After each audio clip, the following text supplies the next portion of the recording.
ST যারা থাকছে তাদের উপরে আলাদা আলাদা স্কোর করতে হবে। যদি কেউ জেনারেল স্কোর থাকে নিটে যদি থাকে আপনার মিনিমাম আপনাকে স্কোর করতে হবে 550 ফর জেনারেল, ঠিক আছে। গভর্নমেন্ট পেতে গেলে 550 মিনিমাম, মানে একদম নিম্নতম। 580 হলে শিওর, 550 হলে আপনি ধরে রাখতে পারেন একটা পেতে পারি।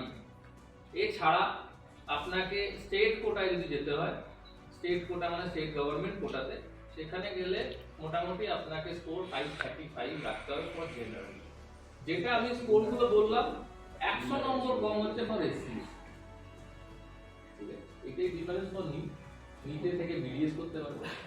আপনাদের এটা নিটের জন্য কারোর যদি কোনো কোশ্চেন থাকে আপনি বলতে পারেন। কাউন্সিলিং এখনো ওদের আমাদের 2022 এর ব্যাচ এখনো চলছে, ঠিক আছে, মানে ভর্তি হয়নি। তো যদি 2023 এর জন্য কোনো নিটের জন্য কেউ যদি পার্টিকুলারলি জানতে চাইছেন, যদি স্টেট গভর্নমেন্টের যদি কলেজ না বাইরে আউটসাইড স্টেটে কি অ্যাপ্লাই করতে পারবো?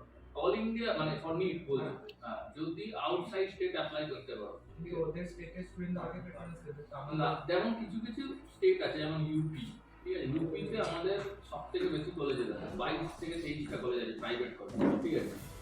অল ইন্ডিয়া কাউন্সিলিং অ্যাটেন্ড করতে হবে, ঠিক আছে, অল ইন্ডিয়া নিটের কাউন্সিলিং অ্যাটেন্ড করতে হবে, প্লাস যে স্টেটে অ্যাপ্লাই করা হচ্ছে সেই স্টেটের কাউন্সিলিংটা রেজিস্ট্রেশন করে রাখতে হবে। আর বিডিএস যদি কারো করতে হয়, বিডিএস করতে গেলে রেজিস্ট্রেশন কলেজ, তিনটেই কলেজ আছে, তিনটে কলেজ ছাড়া প্রাইভেট কলেজ বলছি, গভর্নমেন্ট কলেজ আছে। আর বাইরের স্টেটেও করা যেতে পারে, বাইরের খরচাটা কম। ডেন্টাল করতে গেলে 10-12 লাখ টাকার মধ্যে ডিগ্রি নিয়ে কম।